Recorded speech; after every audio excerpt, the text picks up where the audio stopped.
Hello and welcome to the Tough Girl Podcast, a 3-time award-winning show that aims to motivate and inspire you while increasing the amount of female role models in the media, especially in relation to adventure and physical challenges. I'm your host, Sarah Williams. If you're passionate about adventure, challenge and learning from women who have overcome obstacles and achieved remarkable things, then this is the podcast for you.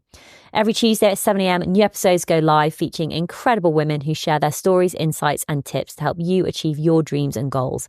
You can support the Tough Girl mission by signing up as a patron. Visit Patreon, patreon.com/Tough Girl Podcast. Keep listening until the very end as I share more information about what's going on with me with Tough Girl Challenges, give shout outs and recommend other Tough Girl Podcast episodes. More information can be found at toughgirlchallenges.com.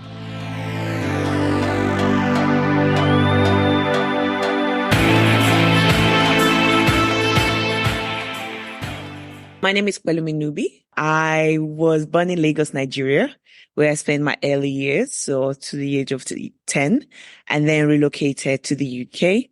And I spent most of my, primary, high school, uni in the UK. And last year, I relocated to Dubai, to start my travel agency. I love to travel.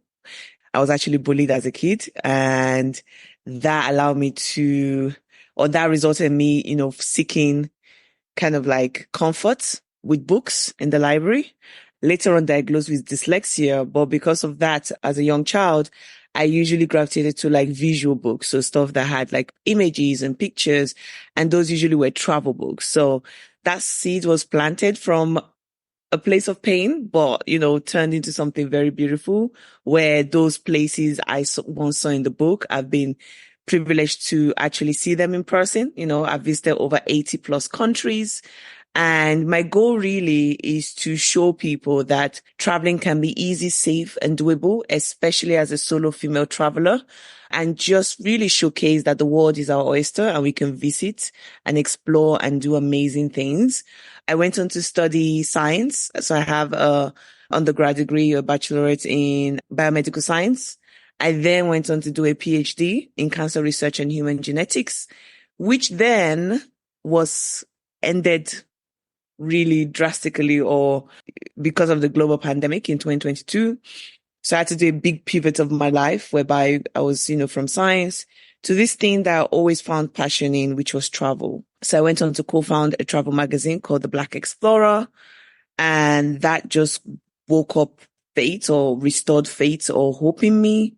And very, very, very recently, we're talking a few months ago, I decided to do this crazy road trip from London to Lagos, which has completely changed my life because now I have the global platform to continue to inspire others to seek their greatest adventure. I use that to show that, no matter how small, because I ended up using my Peugeot 107, the tools you have in your hands are what you should use and what you should go for. So now I kind of like mentor women to kind of like push them out of their comfort zone, make them understand that life, you only get one shot at it, to have audacious and big goals and to go after everything they want. So that's a brief summary of my 29 years of existence. And it's been a complete joy to experience it all. What a summary. I love it. There's things just coming out of like left field. It's like travel books and being bullied, and then biomedical research and human genetics with a PhD, and then COVID, and then travel, and then magazines and your Peugeot 107. Woo! Do you know what? There is a lot to unpack, and let's just go straight to travel. What is it about travel that you love so much? And what was some of your earliest experiences that you remember having? Was it time with your family when you were living in Nigeria? Were you traveling when you were back over in the UK? Did you go traveling with friends? Did you take a gap year? What were the early years of travel like? So my first big international trip was actually relocating to the UK. So we went for summer holiday in the US and then came to, be based in the UK. So as a child, my mom was more of the traveler. She was doing business and trading. So I was very aware that this, a world bigger than just Lagos, where I was born in. I remember just having that vivid knowledge. And then obviously being bullied, I gravitated towards book, like I said. So I knew that the world was bigger than the UK and Lagos. I was just like very curious. I've always been curious. That's the reason why I went into research and science. That was fairly ignored till I go into uni, where I did a Global Leaders program it's almost like an exchange program, but not like a year long. It's just a few weeks. And I got to go to India, heavily discounted by university. And it was such a different perspective to what mainstream media portrays as India. So it was almost like, where else are they lying to us about kind of idea. And I was very wanting to just go exploring. I took advantage, pre-Brexit, when flights were like ridiculously cheap from London. So I was one of those people that would take like a red eye fly on Friday after lectures, explore Saturday, Sunday, a new European country. I was going to Eastern Europe, places that people tend not to go to. And I was just like, wow, like the world we live in is incredibly beautiful. And I want to see more of it. So I'll go on Friday, come back on Sunday night, just in time for lectures. And that's kind of how I did a lot of that 3 years of undergrad.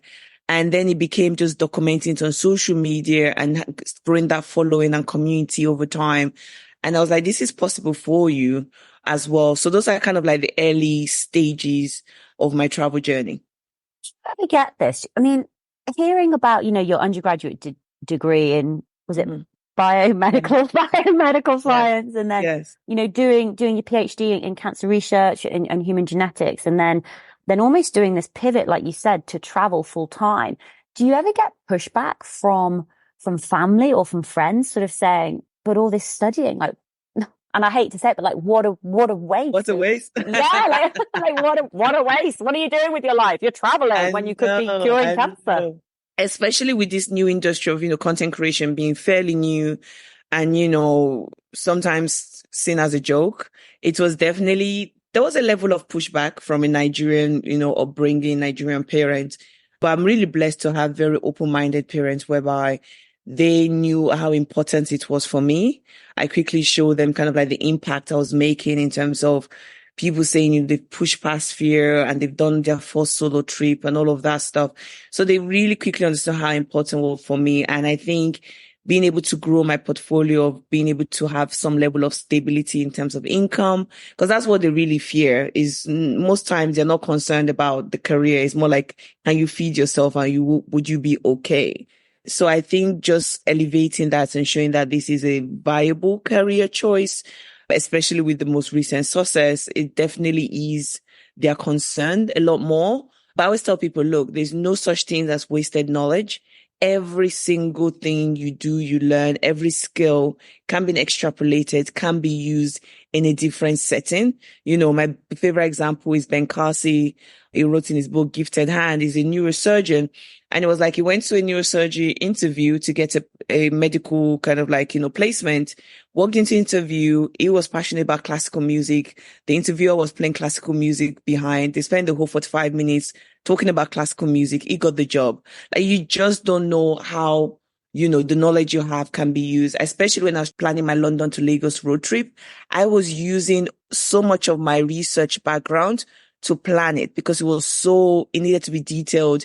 I was opening up Google Map, using satellite images, just see this situation of road, doing detailed interview. All these things that I learned doing my PhD research, I was using it for something totally different. And I found myself doing that, in different capacity. My ease on camera allowed me to be able to do the same post my trip interviews and things like that via content creation. I just want to, encourage people out there that I tend to live my life in chapters whereby I want to have a big expansive life. And I want it to be like, at one point I was a scientist. At one point I was a content creator. At one point I was a coach. At one point, just different versions of Pelumi that forms this big entity of mine. But yeah, it's been an interesting ride. Definitely some hard moments. I don't want it to sound too glam and everything. But you know what they say, if you have that gut instinct that is what you're meant to be doing, listen to it. It really is a guiding light. Your research skills must be phenomenal. And I'm just thinking like how good you must be with like Excel spreadsheets. In terms of like research and planning, let's just take it back one step further. London to Lagos. When did you get this idea? And how long did you take to think, before you like really committed and were like, actually, you know what, I'm doing this. I've got my date. And then you started planning. You know, talk us through that bit, you know, the idea, the conception to making it happen. It was a seed that was planted. I don't know if you've heard this story, Mr. Kunle. He did it by bike, London to Lagos too as well. We used a different route, but at least I knew it was kind of possible. And that's why there's the importance of representation and just seeing someone do something that you may have aspired to or didn't even know was possible. So seeing his story, I remember actually calling him up because I'm a big believer that if you want to do something, find other people that have done something similar at least or the same thing, and they will probably give you like a blueprint to make your life a lot easier. So I had a call with him in September 2022. I was like, I want to do this thing. And he was able to give really amazing advice, borders, cultural norms in places, all of that good stuff. So I really appreciate people that are willing to pass on knowledge. And I was committed to do the same thing. And then I knew that I wanted to travel during the dry season because driving in the West African roads, rainy season, it's, especially using a Peugeot 107, not the best idea. So I had like a window gap, which was basically January to March was like the best time to go. So I was deliberating doing it quite quickly, which was meant to be 2023. But once I started planning between September to December, I was like, I need a lot more time for this. This is looking more, especially with my plan to relocate to Dubai. I just was like, you know what? Let me spend the year. I wasn't necessarily planning every single day, but I had that kind of thing behind my mind to be like, okay, I'm going to do this. So it took a year plus of planning to get to a point whereby I was like, okay, January 2024, we're going to kick off. I set a date, the 24th of January, my niece's birthday. I wanted a milestone. And yeah, on that day, I started my engine and started the journey. Amazing. And does your Peugeot 107 have a name? Lumi. Full name is Oluwa Luminate, which means Oluwa is God in my Yoruba language, my tribe. So it's a tribute to my Nigerian heritage. And illuminate, you know, to brighten up, because I was just driving one day and our headlights was just kind of like brighten up my road. So it was like God that brightens my journey, something like that. But shortened to Lumi. Some people have pointed out that it's also part of my name, Pelumi. So it's almost like she's a part of me. So yeah, it has so many beautiful translations. It was actually elected by the community members. Like people were so invested in the trip. Still, I invested post-travel about her. She was actually donated to a museum in Lagos. So for many, many years to come, generations to come, people will be able to go and visit her and learn about my journey and hopefully inspire the next generation to go on their own big adventure. So yeah, I'm quite delighted about that. Did you already have Lumi already, or did you buy her specifically for this trip? I already had her. So I was driving her for about 5 years. I remember going to pick her up, and it's a funny story. I had crashed my first car, a Toyota Yaris. It kind of broke down. It was a very, very old one, you know, with the kind of like a bumper car you buy for the first year of your driving. And when I was going to pick up Lumi, she didn't have a name back then. I remember buying a one-way train ticket because I just had these big instincts. Like I see the other cars, but once I spotted her, I was like, she's coming back home with me. So I bought a one-way ticket that day. So yeah, I've had her for 5 years, and that was one of the reasons I chose to use her. This trip was going to cost a lot too as well. I was trying to save on cost. And more importantly, I was like, if I buy a second-hand car, a 4x4, I don't know how it feels like driving this new car. If there was an issue, I might just assume. But with Lumi, because I've driven her for 5 years, if she started making a funny noise or started acting weird, I would quickly know that something is wrong because of how familiar I was with her. So yeah, that was part of the decision to just make use of her to save cost and to show the world that, you know, the thing you have in your hand is sufficient to go and do big things. So what was the route that you took then? I stuck to the west coasts of Africa. So I started off in the UK, across the English channels, entered into France, then Spain, then engaged, took another ferry. So you drive the car on ferry. That wasn't that big question. We're like, oh, but there's a body of water. How are you going to do that? Yeah, there's like an hour, 30 minutes, ferry journey from the UK to France and then from France to Morocco. And once you get to Morocco, you're in Africa. And I just kind of stuck to the west coast. So Mauritania, then going to Senegal, then the Gambia, then Guinea-Bissau, then Guinea, then Sierra Leone, then Liberia, then Ivory Coast, then Ghana, Togo, Benin, Lagos. I hope I'm not missing anything. There was original plans to go through Bali and Burkina Faso, but there was like, it wasn't so stable when I was going. So I was just like, you know what? Let me just stick to this route, which was a coastal route. So before you went, did you have any sort of fears or concerns? And if you did, how did you manage that? I think because of the level of research I've had done, literally I watched every YouTube channel. I spoke to at least 6, 7 people. I've done something similar. Even if I was literally just Googling Europe to Africa and just looking for bloggers, YouTubers, anybody and trying to reach out them just to find out information.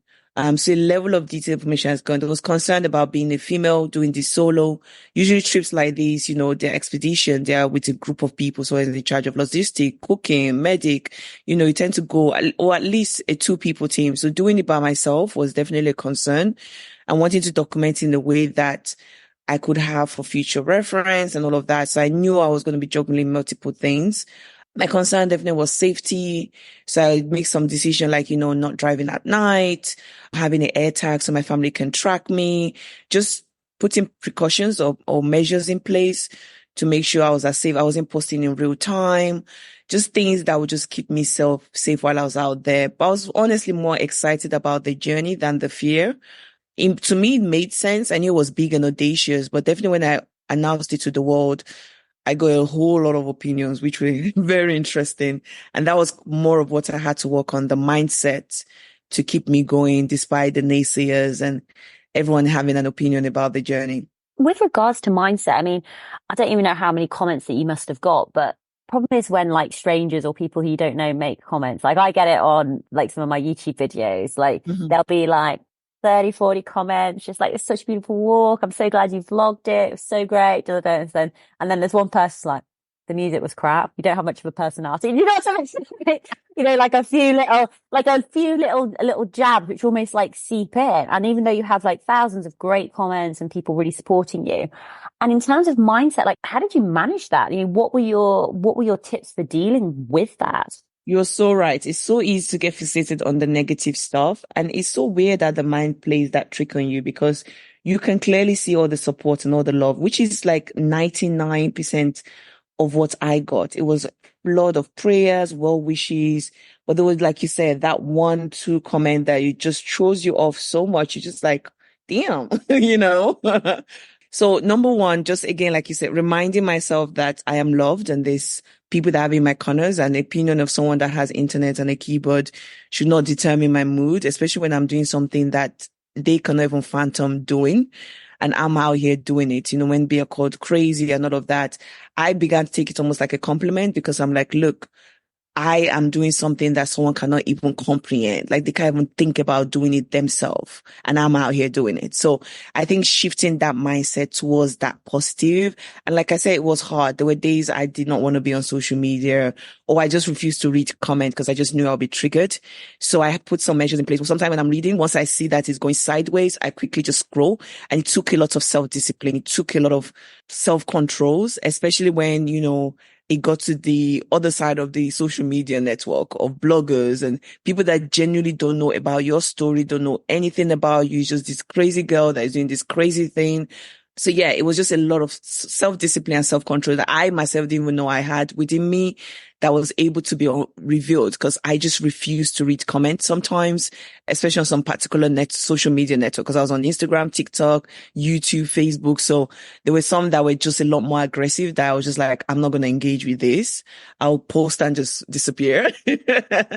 So yeah, it was a lot of that. It was just a lot of enjoying the moment, capturing what I could, and, enjoying it for myself and realizing that these people get the privilege to be part of it, but they don't get to dictate the tone and the experiences I have. So yeah, that's how I dealt with it in a way.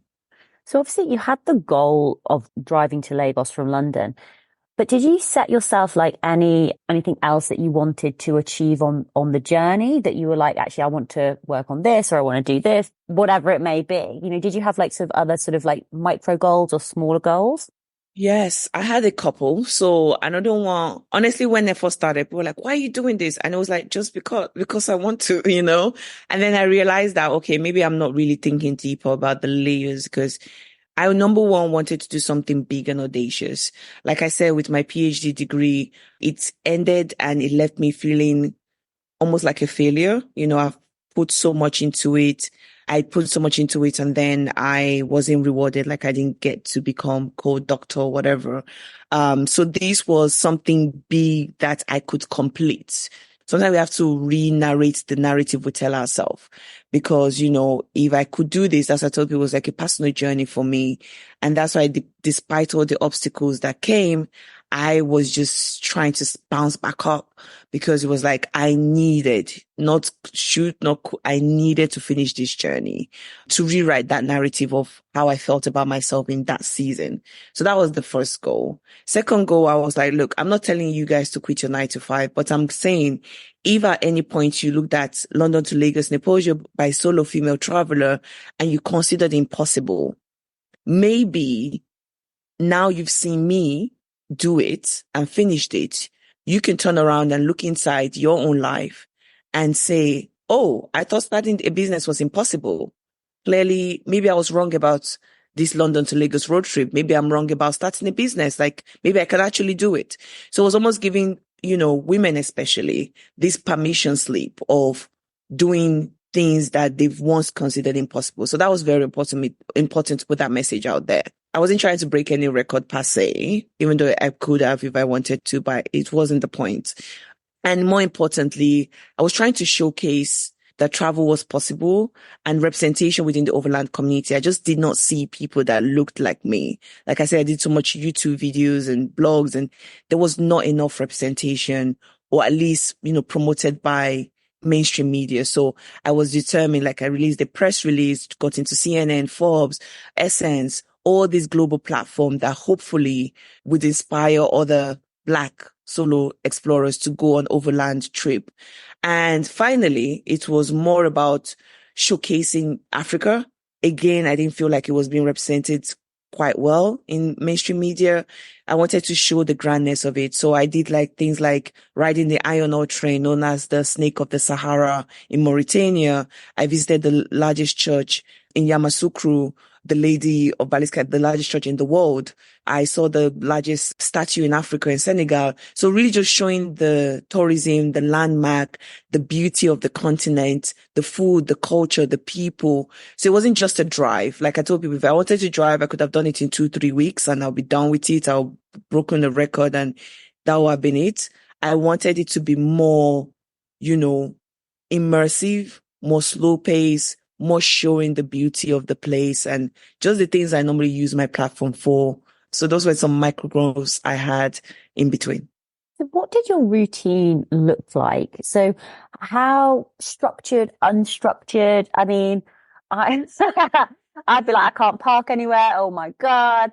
And also with sleeping, because you're sleeping in the car as well. The car, yes. Yeah, like how did that side of things work? And were you nervous? Like, did you have oh God, I don't even know what they're called, like the silver blind things that you put up on the windows or curtains or anything like that?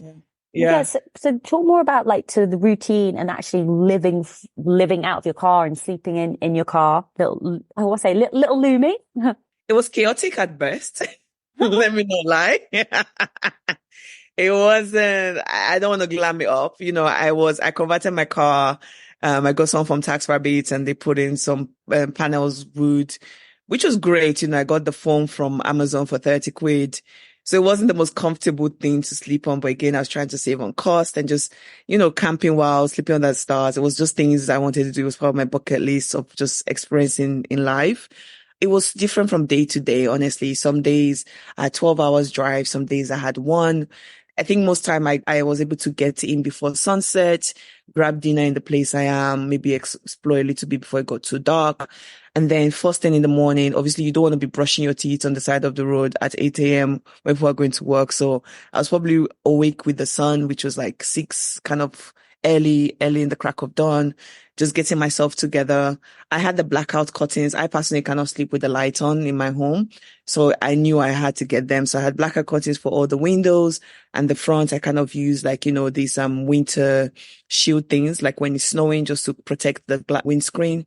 So it was all dark when it was in there. I locked it from inside. So I felt fairly safe. There was some incident that I was like, oh my God, someone's coming towards the car. I'm getting broken into, left me a bit shaken up. But most of the time I felt safe, especially when I was sleeping in campsites, not just on the side of the road or something. I did a mixture of both.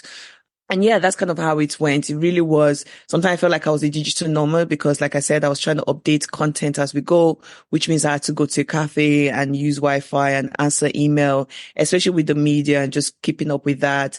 Some days it was full touristy experience where I'm going on tours and connecting with people. So honestly, every day was so different, and it really depends on where in the world I was at the point of the journey.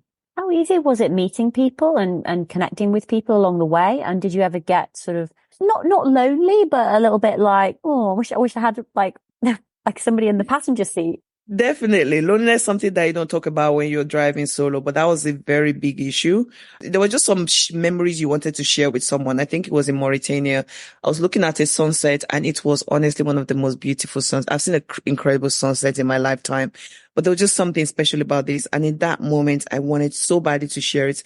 I remember taking a picture and sending it to a friend, and I was like telling her, like, this doesn't do it justice. Like, this place is incredible.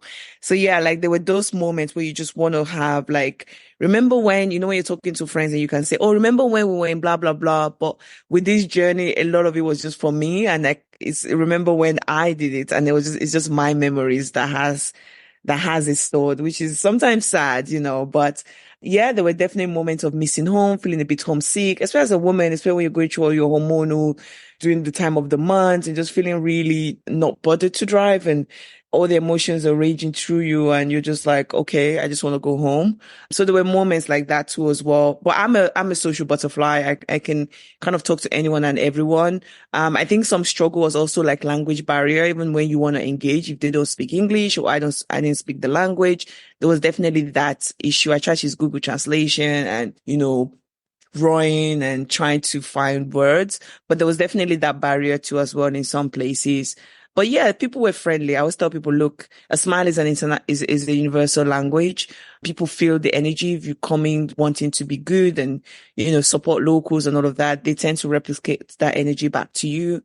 So yeah, it really depends on the place I was, and there was a lot of factors in terms of meeting people, but I did meet a lot of incredible people, which just made my journey even better.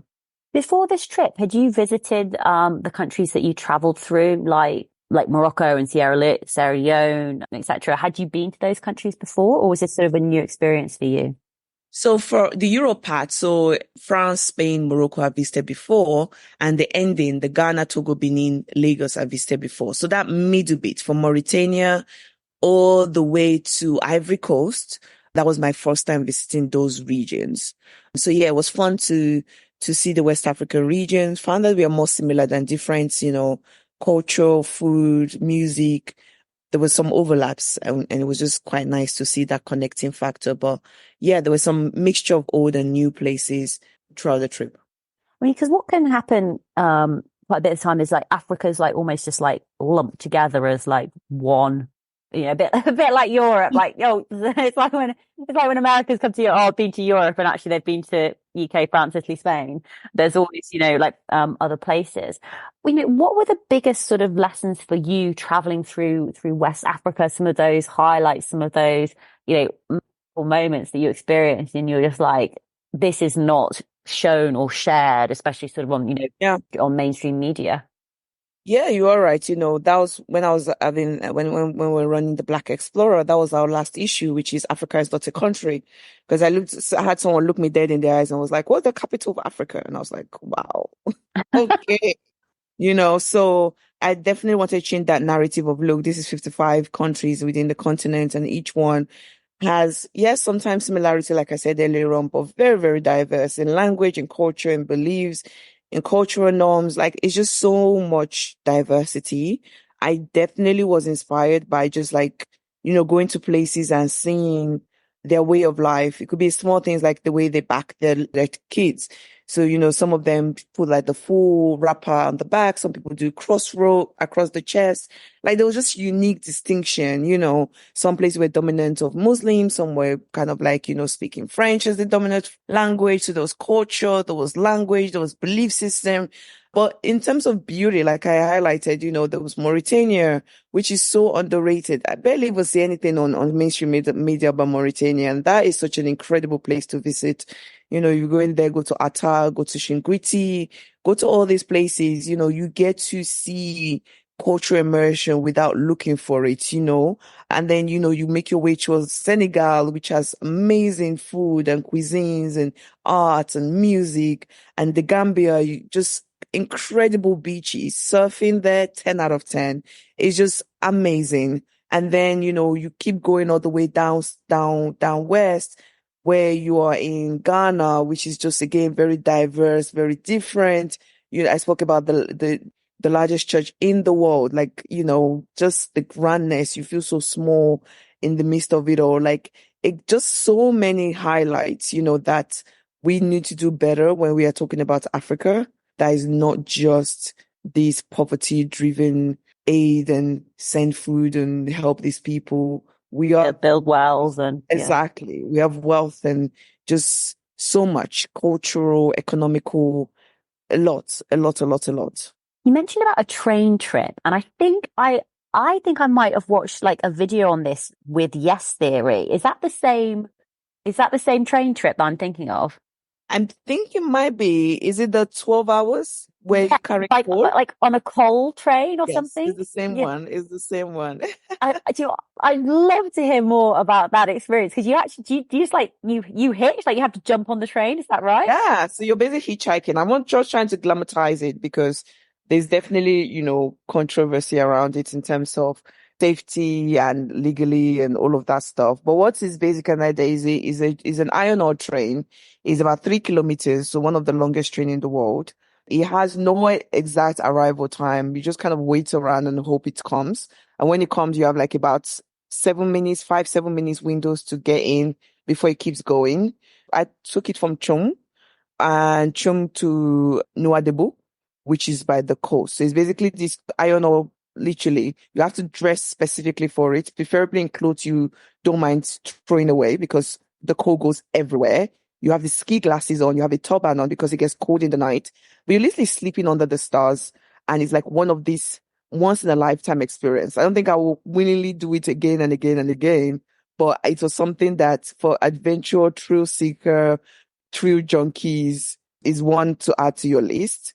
And it's just a cool experience to have. So yeah, you basically hop on. You might be lucky to share a cabin with other people. I was by myself and I had a bit of a fright because when I go on the train, I had this, I don't know, I never read that it stopped.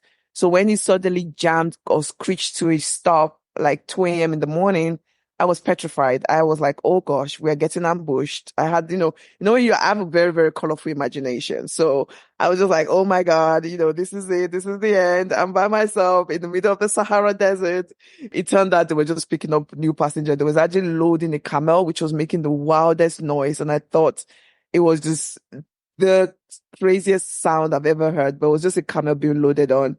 And then you wake up to like sunrise, which is just incredible. I was sitting on top of the aisle coal, eating an apple. And it's those moments you go, what is life right now? Like, how did I end up here in the most beautiful way possible? So yeah, that was the iron ore train. And then you get there, you get off and it's interesting. I just think it's a cool thing to do. So it's not everyone's fancy, but yeah, it's fun. It was fun. How long were you on it for? About 12 hours. That's what. Oh, okay. I was thinking it was Yes, like a 3 day or 3 days or oh, no, something. no, no, no, Yeah. no, no, no. I won't do that. I'd love to hear more about being a solo traveler, being a Black woman in terms of your safety. And I imagine it's probably very different traveling in Europe than it is to traveling in Africa. And maybe what's your advice? What are your thoughts? If you've never done a solo trip, I always tell people, look, it's one of the most fulfilling, life-changing things I've ever done to myself. It's one of the best gifts I've given to myself. I spoke earlier about being dyslexic, and one thing that comes with dyslexia is a learning difficulty, and you kind of rely on other people to approve of stuff. So I remember back in uni, I was writing a lot of essay, back in college, I did psychology, and I just needed permission for people to read over stuff, and you become quite independent of people. So I found solo travel from that, whereby I could make all the decision. It needed no other person's input, and it was quite liberating for me. So that's where it started off as fundamentally. And then I discovered the gift of solo travel, whereby you get to find out how self-resilient and reliant and so much about you that you will not find out when you're in a group setting, whereby you can bounce ideas of other people and you have that, cushion. With solo travel, it's very raw. You get to know if you're boring. You get to know what you like. You get to I'm always rediscovering new stuff about myself. I'm like, oh, wow. Like with this journey, I discovered the strength I had. Like I knew I was a strong, crazy, resilient person, but damn, like I can be pushed and pushed right back. So it's a joy to experience. And I always tell people go for it and start local. I think, if I'm to share or if I'm to restart this journey, a lot of people are scared to start because they just throw themselves in the deep end. And I'm like, it doesn't work like that. It's a muscle. And, I remember when I started that, like I said, I was in Europe. I was staying somewhere like if it was horrible, I could go back easily. An hour flight, I'm back home. All will be well again. So start local, start with your neighboring city, start with your home city, do staycation, do solo activities, go take yourself on a date, go to cinema by yourself. A lot of people don't spend enough time by themselves. So in their comfort zone or in a familiar setting, when you do that, then when you go to a foreign place or you travel solo, it's not so weird because you do stuff by yourself in your home city. I'll say, look at other people doing solo travel, ask them for like guidance and stuff. But it really takes you just doing that one trip and then two and then five and it snowballs from there. As a solo traveler, especially within Africa, I felt a level of privilege that a white person or a Caucasian person would not have because I could easily blend in until I open my mouth before they're like, oh, you're not from here. Sometimes I had that privilege to be a bit more intimate with the locals because they just assume I'm from there, which was always kind of the opposite from in Europe, especially Eastern Europe, where I'm like a sore thumb. Like you'd be like, what are you doing here? So there was definitely that contrast, which I guess would be reversed for like, someone that is not from Africa. And there was just kind of like the ups and downs. As a woman, one of the things challenge I first faced was, for example, them just not believing I was doing this stuff solo. Like I was stopped by officers. I remember him rummaging through my car and I was like, what are you looking for? And it was like the other person, and I was like, there's no other person. I'm the only one in this car. I get the, where's your husband's question? Like, I get the, why are you doing this? Like sheer confusion in their face. Like, what are you really looking for? Like, what are you running away from? I get that question as well. And I'm like, can't a person just decide to explore? Like we're in 2024. It's quite sad that society perspective of where women should be doing and our roles in the society can still be very backward. And this is why adventure like this is very important because hopefully the officers, the people I spoke to, they now hopefully potentially see that a person can do this. And if someone else is doing it and coming behind me, like, oh yeah, we saw this other woman do it.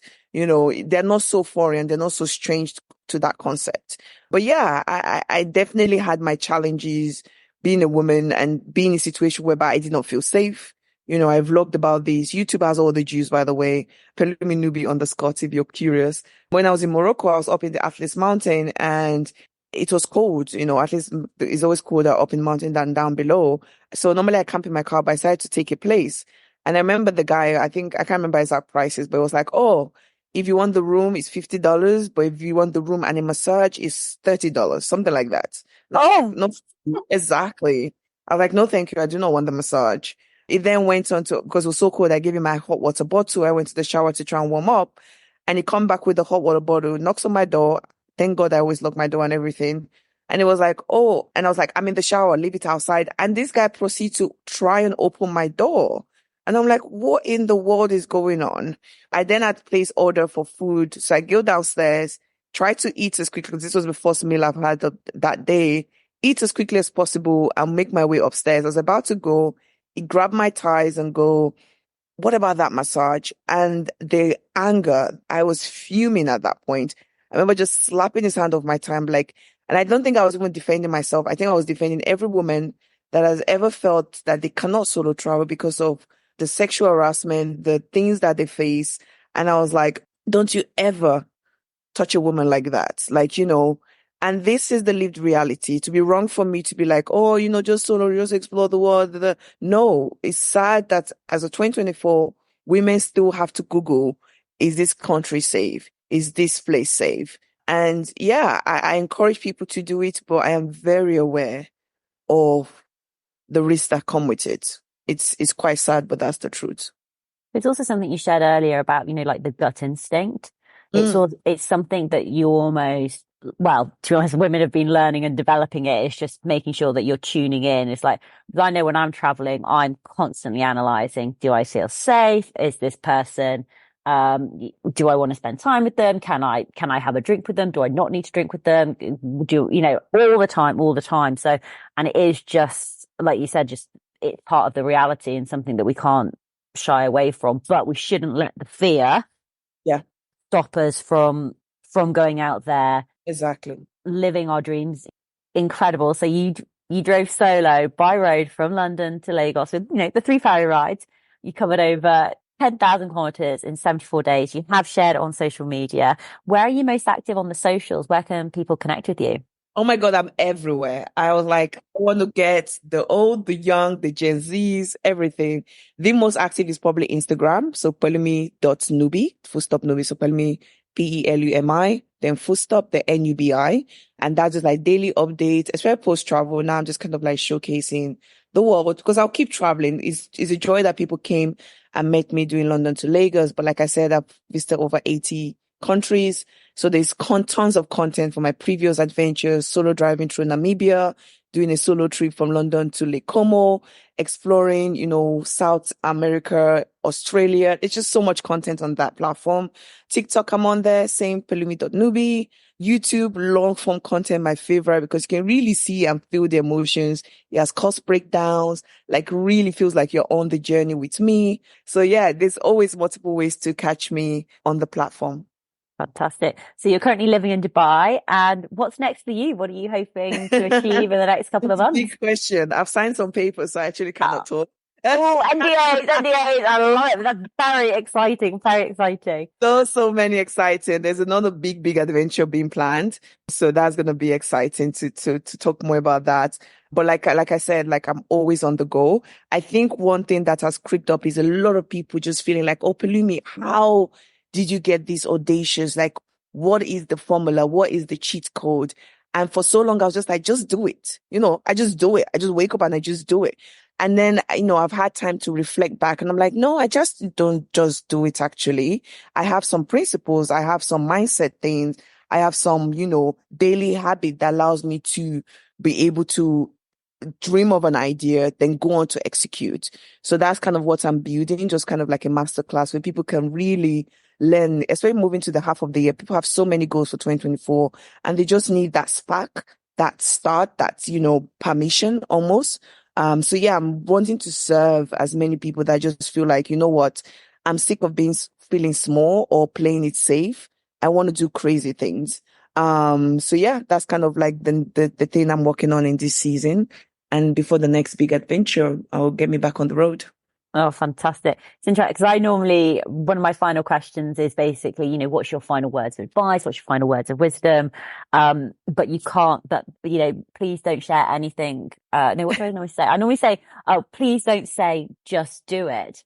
But, Oh my but no. But the reason is, and actually you explained it really well, is God. because I'm also, well, I think about it and then I just do it. Like I have a dream, I've got a plan, I make it a goal, I put a deadline in place and then I just execute and make it happen. But what I've come to realize, like over time, is that not everybody thinks in the same way. And actually it's that there's so many barriers or steps or, other things that stop people from just doing it. So, and you're going to be figuring out this masterclass, which sounds amazing. But you mentioned sort of, that there's principles, there's daily habits, and then you dream and then you execute. But I'd love for you, Pelumi, just to have, the final words of advice, final words of wisdom for other women out there who, who do want to make a change in their life, who maybe do want to get traveling, who want to do something different. They maybe need to pivot. What words would you like to share? I have two. The first is we never really realize how much our daily habits have an impact on us. I tell people about, snoozing your phone, or just kind of like, making promises to yourself and not achieving it. We make promises to other people, and most time we try to pull through. But a lot of promises we make to ourselves, we tend not to hold ourselves accountable for it. And the effect of this is that you basically stack up a receipt that you're not trustworthy, you don't pull through, you make things and you don't get it done, and almost mistrust yourself. So one thing that I'll tell people is, like, if you want to do big things and you want to do stuff, start with the small things, the little promises you make to yourself. Honestly, start doing them. Because what that does is that you train your muscle that when you do have an idea, you pull through. You train yourself that, when you basically set a stack of evidence that when you have doubt, you can look back and be like, oh no, I said I was going to do this and I did that. I said I was going to do this and I did that. I said, it just really gives you that confident boost when every other person has a naysaying and they're not listening to you. So that's the first thing. Just kind of work on your daily habits, because habits form behaviors, and behaviors kind of like, really transit to our everyday reality. And I know I don't want to say just do it, but honestly, the magic is in the doing. Please, please, please. I am big on planning, and like I said, this trip took a year of planning. All those are important, but a time must come where you have to put things in dates. Put yourself that deadline. I remember I was like, if on that 24th, whether I liked it, whether I wasn't ready, whether whatever, I had to leave. So really setting those really stringent deadline where you're like, I have to take action. Action is that difference from thinking. I could still be planning London to Lagos if I kept, umming and ahhing about it. But it was just like, I just took that leap of faith. So the magic, honestly, is in the doing. Fail fast, fail quickly, and take the lessons from it and keep going from there. But yeah, I'm cheering you on. Like, whoever's listening right now, just keep going. Like, you got this. Absolutely. The magic is in the doing. Pelumi, thank you so much for going on Tough Girl Podcast. Just amazing to speak to you, and just best of luck with all your future travels and adventures. Thank you so much. It's such a pleasure. You're so amazing.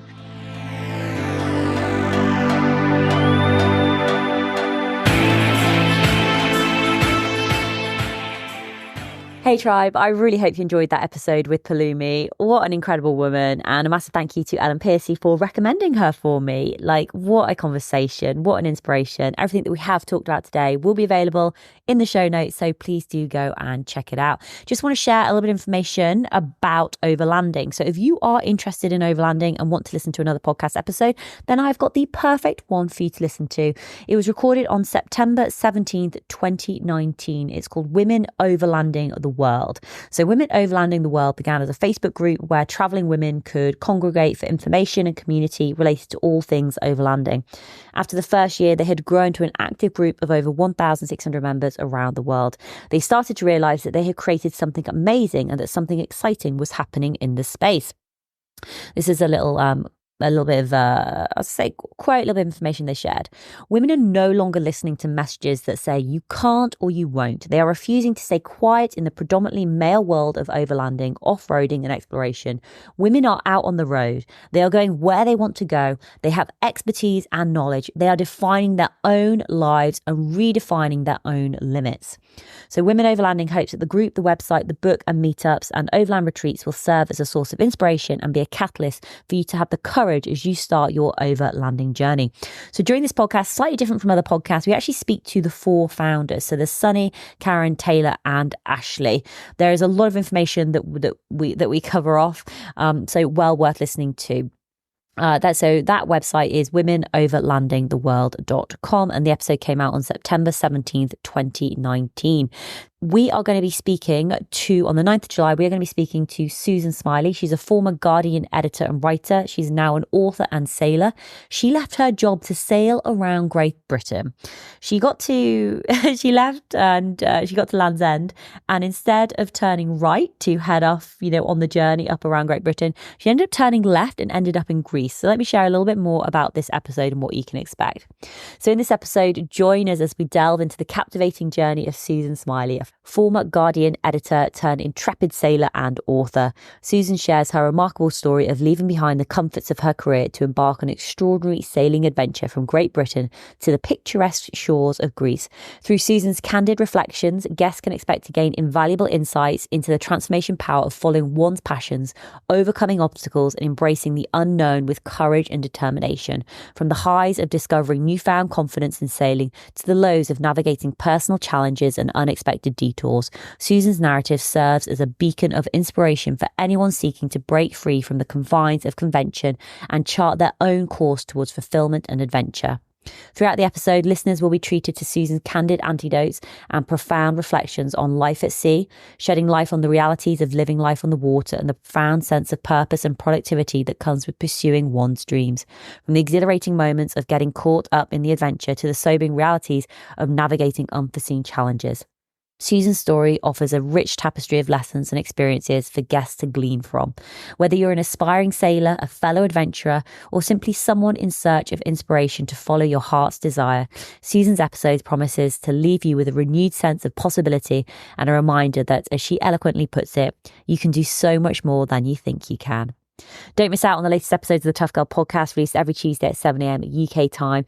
Be sure to hit the subscribe button to stay updated on the incredible journeys and stories of strong women. You can support the Tough Girl podcast on Patreon and make a difference in increasing the representation of female role models in the media, especially in relation to the world of adventure and physical challenges.